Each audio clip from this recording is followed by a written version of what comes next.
Hello everyone, आज के इस वीडियो में हम पढ़ने वाले हैं MCS 011 problem solving and programming का क्वेश्चन दिसंबर 2023 का क्वेश्चन पेपर। इसके अंदर हमने क्वेश्चन नंबर 1 और क्वेश्चन नंबर 2 के सभी पार्ट्स को कंप्लीट कर लिया है। आज हम करेंगे क्वेश्चन नंबर 3, जिसका ए पार्ट आज की वीडियो में करेंगे, जिसके अंदर एक्सप्लेन करेंगे the following variable with an example for each.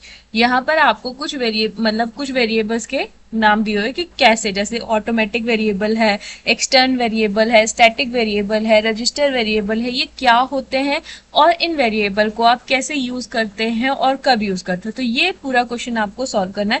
अब यहाँ पर ये 10 नंबर का क्वेश्चन है तो थोड़ा सा लेंथी हो जाएगा, तो इसको एक्सप्लेन करते हैं। चलते हैं।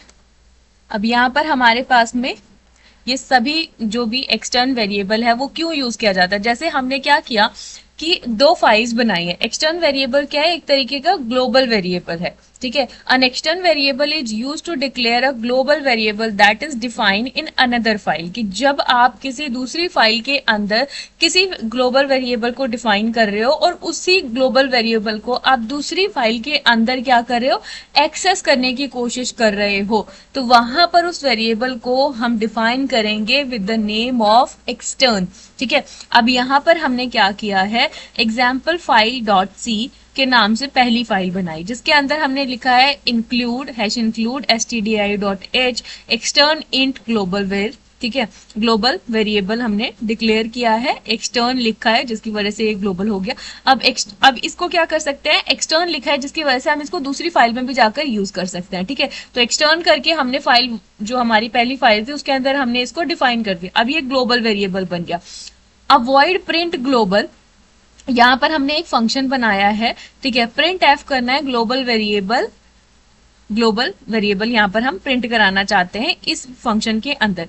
अब जो हमारी सेकंड फाइल है, क्योंकि यहाँ पर अगर आप देखोगे तो कहीं पर भी आपने ग्लोबल वैल्यू की वैल्यू को असाइन नहीं किया है, बस डिफाइन किया है, डिक्लेयर किया है, ये एक ग्लोबल वेरिएबल है, लेकिन वैल्यू को असाइन नहीं किया। तो अब यहाँ पर क्या हो गया कि अगर आपको एक ही वेरिएबल को मल्टीपल फाइल्स में यूज करना है अलग अलग वैल्यू के साथ में, तो आप क्या कर सकते हो, एक एक्सटर्न वेरिएबल बनाया। अब हमने दूसरी फाइल्स के अंदर उस एक्सटर्न वेरिएबल को यूज कर लिया अलग अलग वैल्यू के साथ में। तो यहाँ पर हम क्या करना चाहते हैं, इंक्लूड std, मतलब दूसरी फाइल बनाई है जिसके अंदर हमने क्या किया है, इंट ग्लोबल वेरिएबल की वैल्यू को इनिशियलाइज कर दिया, ठीक है, असाइन कर दिया है ना। तो वैल्यू जो ग्लोबल वेरिएबल की वैल्यू थी 10। अब इंट मेन के अंदर जब हम इसको प्रिंट कराएंगे, मतलब यहाँ पर हम क्या कर रहे हैं, इस फंक्शन को कॉल करा रहे हैं, जो हमने प्रिंट ग्लोबल लिखा ना, इस फंक्शन को हम यहाँ पर कॉल करा रहे हैं।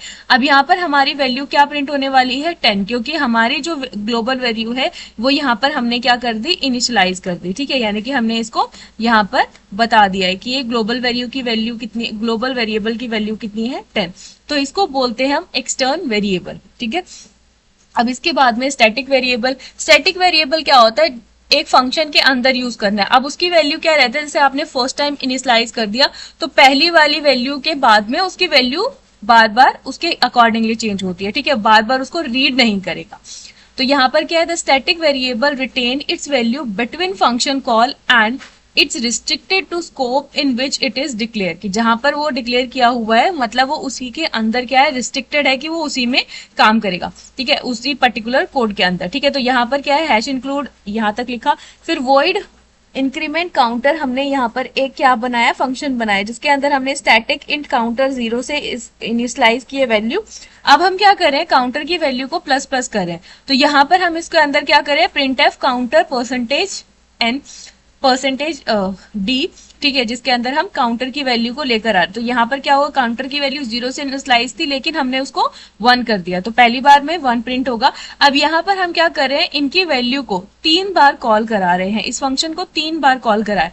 तो इंक्रीमेंट काउंटर पहली बार कॉल कराया तो उसकी वैल्यू 1 आएगी, फिर सेकंड बार किया तो उसकी वैल्यू 2 आएगी, फिर थर्ड बार किया तो उसकी वैल्यू 3 आएगी। ऐसे करके उसकी वैल्यू क्या है, 3 बार इंक्रीमेंट हो जाएगी। तो ये हमारा क्या है, 1 2 3 प्रिंट होगा। तो ये हमारा क्या है, स्टैटिक वेरिएबल।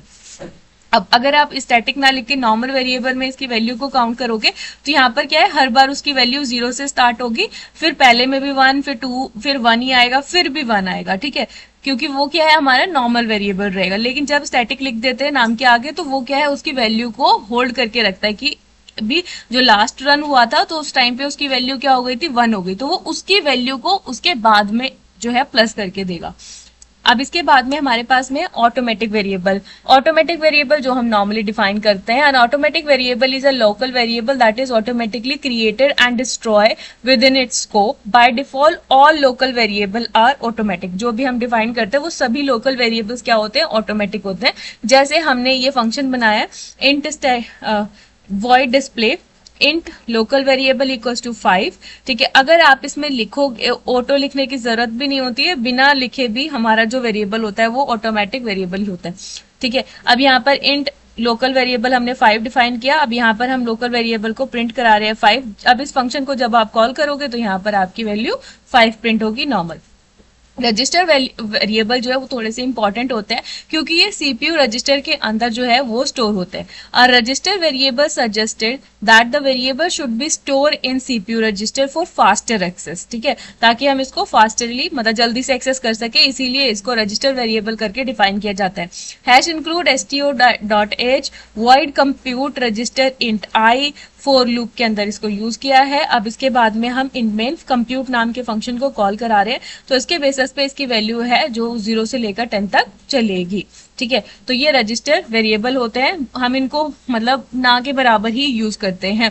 हम एक्सटर्न यूज करते हैं, स्टैटिक यूज करते हैं और लोकल वेरिएबल यूज करते हैं। रजिस्टर वेरिएबल जो है वो हम अपने टाइम मतलब हम ही अभी तक तो कहीं पर यूज किया नहीं है, बस इसको समझने के लिए होता है क्योंकि रजिस्टर जो हमारे सीपीयू रजिस्टर के अंदर ये स्टोर होते हैं और उसके अंदर इतना सारा स्पेस नहीं होता, तो अगर हम इतने सारे रजिस्टर वेरिएबल को स्टोर कराएंगे जिसकी वजह से अगर सीपीयू के अंदर इतना सारा वैल्यू को आप स्टोर कराओगे तो उसका जो रजिस्टर्स हैं वो भर जाएंगे और वहां पे स्पेस की कमी हो जाएगी। तो इसलिए हम वैसे भी हम रजिस्टर वेरिएबल को बहुत ही कम यूज करते हैं।